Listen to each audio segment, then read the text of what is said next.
Now, we have just finished the Prison Arc of Andor, and it was amazing. I have loved this show so much, but there's no doubt when I say it's the best arc by a long shot. We've had an amazing story, great performances, and a very emotional journey. Hello, everyone. Fictional Fanatics here to talk about why the Andor Prison Arc is perfect. Spoiler alert. Now, today we're going to talk about episodes 8 through 10 and only the prison parts, although I love the stuff with Mon Mothma, Deidre, and Luthen. The best part and what I want to focus on today is solely the Andor stuff in the Imperial prison. Now, the first thing we see in episode 8 is all the sentenced prisoners are just scared. I love the scene because it shows the chaos of what happens once you learn you've just lost your freedom, and how most of them are even just wrongly sentenced. The guards are cruel and terrifying, even though there's just a few of them.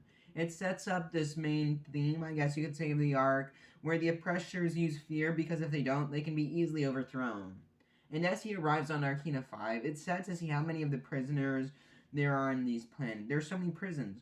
Although we know in the end Andor's prison is liberated, it's sad to see how many won't be, and this just shows how widespread the misery is. And the man tells him to take his last breath of fresh air.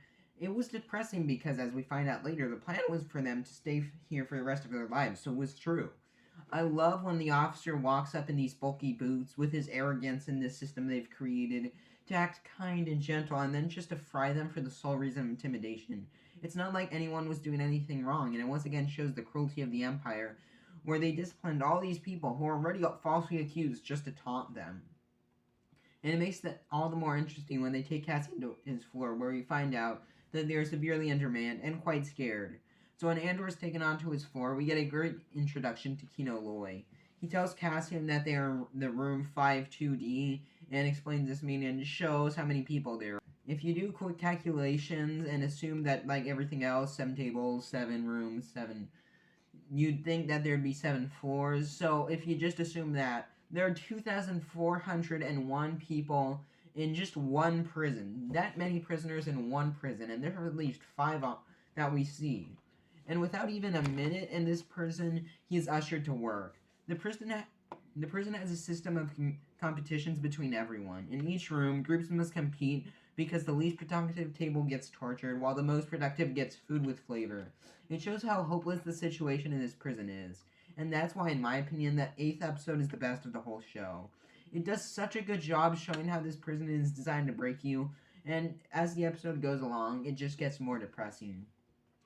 The second episode does a great job of showing the prison's strengths and its weaknesses. We see how truly repetitive the job is. How many times we see the creation of that one part over and over just gives us a glimpse of what these characters have to do every day for thousands of days of their life. We see how it's taken effect on the inmates as Olaf is slowly dying. He loses strength as when he only has a month to go. The fact that he's so close to escape and then just dies, it's really sad. At the end of the episode where we find out that you can never escape, it is just soul crushing. It's so sad, that scene. But we also start to see the flaws of the prison. The prisoners are finding gaps in the system and finding out how to exploit them. The littlest things like guards carrying tasers and hearing that they need some people to come, it'll all add up in the next episode, The Escape, because the guards can overlook it with their arrogance making them feel powerful when in reality they know they're not, and the prisoners start to learn they're not.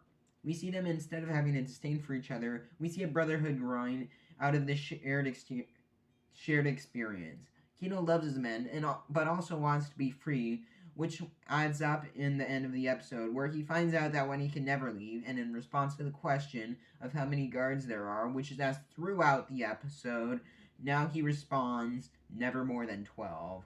The end of the episode was truly phenomenal. When we see them in their most hopeless situation, Kino finally makes his decision and sides with the men, creating hope to fight their way out. I feel like this line will go down in history as one of the most powerful quotes in the history of television, like the Game of Thrones quotes, for example, "Winter is coming." And in the final episode, the arc is so great. We see the aftermath of the last episode where Cassian is now ready to break free, but Kino is still processing what he has just learned. And as Cassian delivers the information to the rest of the floor, after looking at his days and finally processing the information, Kino says that they will never go home. They will die here and they should consider themselves dead. But he also states that if they are dead, that trying to break out will either end their suffering or save themselves. It is a depressing thought, but a true one. Either way, the next day, they will liberate themselves from the Empire, whether they live or they die. And as the next day comes and a new man arrives, they set their plan in motion. They use what little they have to fight back, whether it's wrenches or water. One thing I haven't seen talked about is just how the guard kills so many people here. As they are shooting down prisoner after prisoner, probably killing at least a third of the room, which goes unsaid of the episode because although they will never get that breath of fresh air, they are free and they still got their victory. Andor and Kino take the control room and hold the guards at gunpoint. I loved how Cassian told them to stay on program, an ironic twist of fate where the ones who were suppressed switch roles with their oppressors and tells them the very thing that they told the prisoners not so long ago. Kino now gives a speech to the prisoners, telling them to stand up and fight for their freedom. He struggles at first, but Cassian reminds him that he can do it, inspires people, and making this beautiful scene of everyone getting out with the catchphrase, "One Way Out," which is the episode title, and I just love that quote so much. Another amazing scene was how all the prisoners were leaving their floors. We see some guards cowering basically in a broom closet because they know they cannot win, and I just think it's so cool. And as all the prisoners finally leave, we see this cruel twist of fate where Kino cannot escape due to the most insignificant fact that he can't swim. It's such a little thing, which may, in the end, cost his life. And there's one thing I've been loving with this show is how the smallest things end up killing people in these thought out plans. Because when you're breaking out of prison, you don't think to check if people can swim. When you're robbing an armory, you don't plan for someone to be crushed by the thing you were trying to steal. It shows the realism that in many cases, people often die not in the field of battle with glory, but due to something small you never consider, almost in a comedic way. And that was just scratching the surface of this arc. There were so many great parts which I probably overlooked. Overall, it was a great arc and I could find no flaws in it. It's absolutely perfect, and for the first time in a long while, I have faith going into this finale of a Disney Plus show. Anyways, what do you think? Agree? Disagree? Let me know in the comments down below. If you want to see why Tales of the Jedi is what we need more of in Star Wars, click this video, and until the next one, bye!